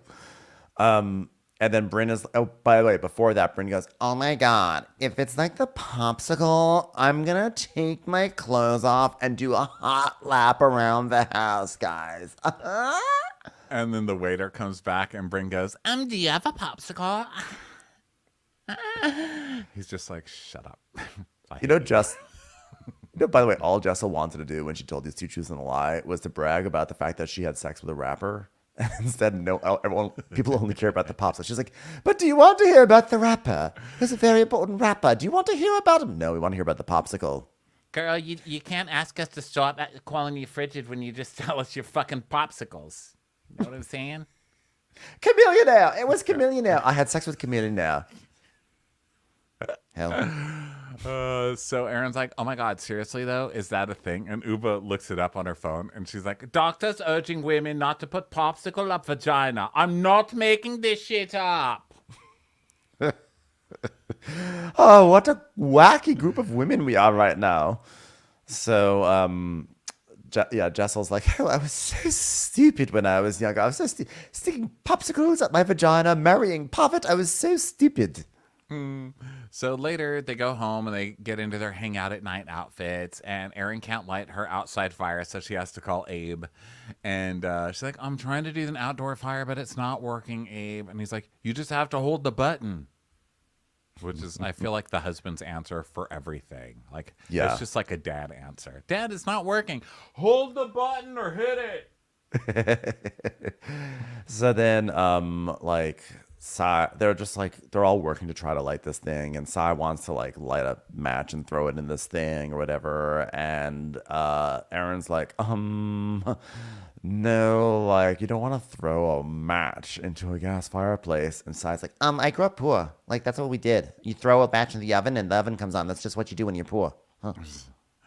So Brynn sees Abe is on the phone. So she's like, Abe the babe, we're gonna get turned up tonight, Abe. Yeah. and Aaron's like, Brynn is useless because she's flirting with Abe on the phone. So I just want to turn this thing on. How many capable, strong women does it take to light an electric fire? We're just like so stupid. By the way, she still has not taken her naked lap around the house. I just want to point out, okay, and not to compare to previous casts, but I guarantee someone on that previous cast would have actually gotten naked and run around. Only based on the fact that we've literally seen it happen at the Hamptons already. Yeah. So the fire pit is now working, and Brynn is like, Thanks to Jenna for helping us, Jenna. because Jenna's just sitting there because she's like, I'm not doing this. I'm wearing a sweater. Jenna's So- like, there's so much fake hair. So much. And I'm not going near that. Sorry. So in the kitchen, Brynn goes in to get something to drink, and she's trying to open those stupid rich people kitchen refrigerator doors. Hidden Those fridges. things do not make any sense, and I'm sorry. I have a rich friend here in Austin, and I can never figure out how to do anything in their house. They do it to hurt poor people. You know, it's like you can't steal their cars because you don't even know how to unlock the doors. The buttons are in different places. It's like, oh, you have to reach under the seat to get that window button, you know? Totally normal. But like, is it really the end of the world to have a handle? Is it going to destroy everything? Because like there are those kitchens. That's the thing.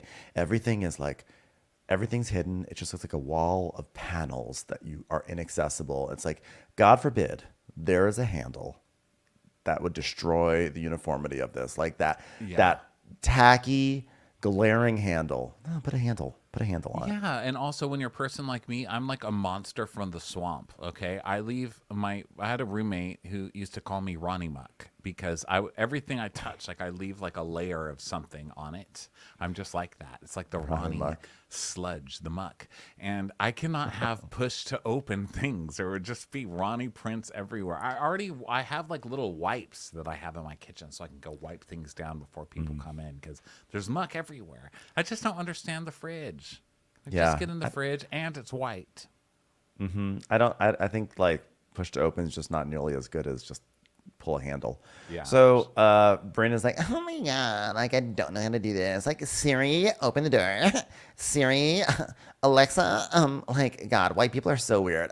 Open the door.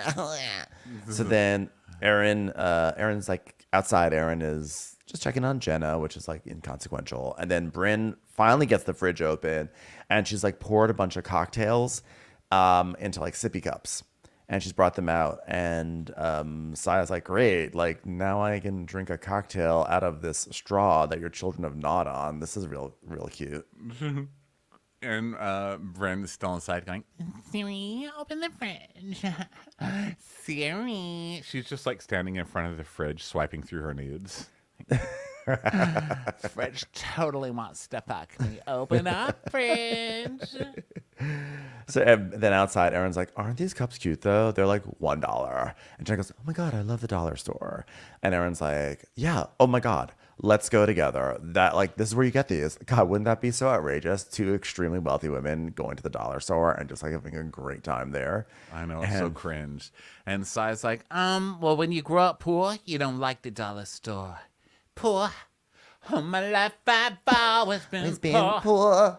I asked God, What am I for? And he tells me, sigh, I'm not sure. Put on Go to the that do- sweater, kid. Oh. Go to the dollar store. Go. so she says, They're not fun when you're poor. My dad used to get this Christmas tree, the one that was already decorated, and he'd put it on top of an old speaker, and then he'd lean gifts on the speaker in the morning, go, Santa was here. Merry Christmas. and Aaron's like, but that's cute. She's like, It's not cute when you're a kid. it's like, it is. I mean, it's cute, you know? Well, when everybody has a Christmas tree and mine is from the dollar store, makes me look back and appreciate those moments of just having family, okay? Because I was born in LA and I moved to New York when I was 2, and my dad lived in Florida, and I spent years in Florida, and I moved every 7 months, and then I had no choice in where I wanted to live, and I was always the new girl, and I always changed schools, and I was bullied a lot, so I could adapt to every situation. But I moved out when I was 16. I moved to Brooklyn, and I worked at Sears, and then I went to college, and then I was too broke to go to college, so I had to sneak into college, and I had to like pretend I didn't have my ID, and eventually they just let me in. That was basically. Yeah, they're like, wow, that was a cool dollar store story. Like, wow, okay, we won't talk about the dollar store. All right. Sorry, we'll not be cleaning this house with Fantastique while you're here. Okay. Wow, well, you know, like, I know when they say those are my 2 cents, but I guess we don't give the 99 cents. Okay. Guess you're okay with the 2-cent store because you just stopped it. Wow.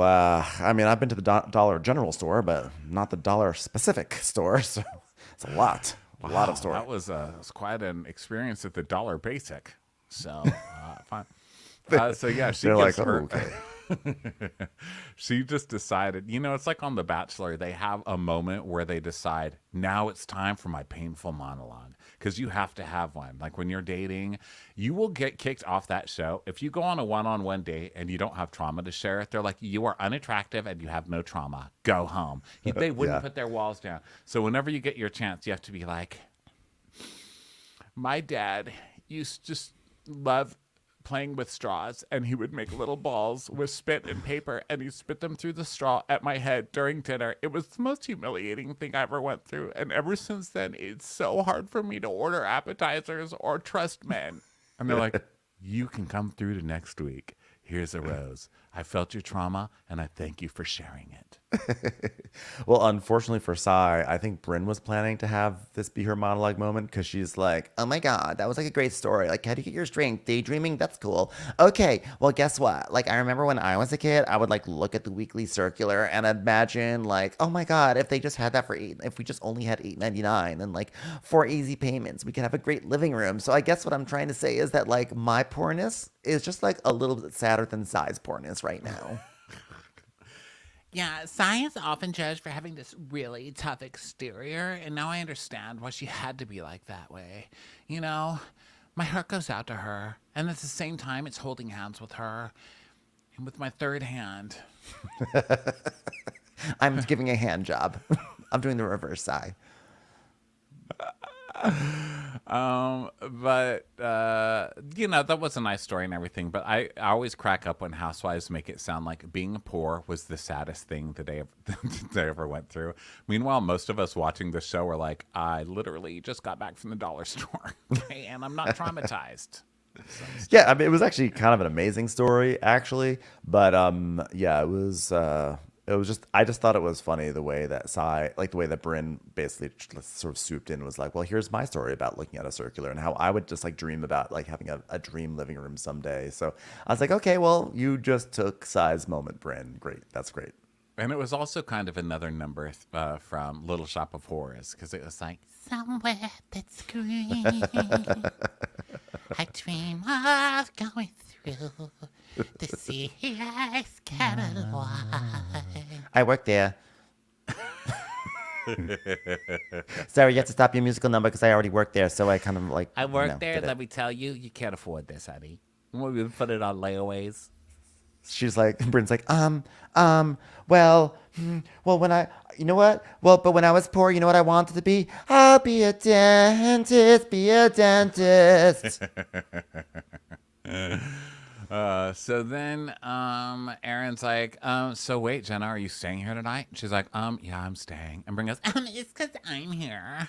and it was like, I feel some type of way about it. And Jenna just laughs, and she's like, I think she wants me to leave. And Uba goes, go to your ocean view house then, if that's better. She goes, I don't have an ocean view. Who told you that? who created this narrative? Fucking Jessel. Yeah. Jessel created it. That was a pretty funny ending, though. They're like, oh my God, now they think I left them to see an ocean view, which I do not have. It's like, this is the house that's actually in Sag Harbor. This is the one that's by the water. So anyway, yeah, that was the episode. So thanks everyone so much for being here. Thanks for listening, and check us out. We'll have episodes all up this week, and we'll catch you on the next one. Bye, everyone. Bye.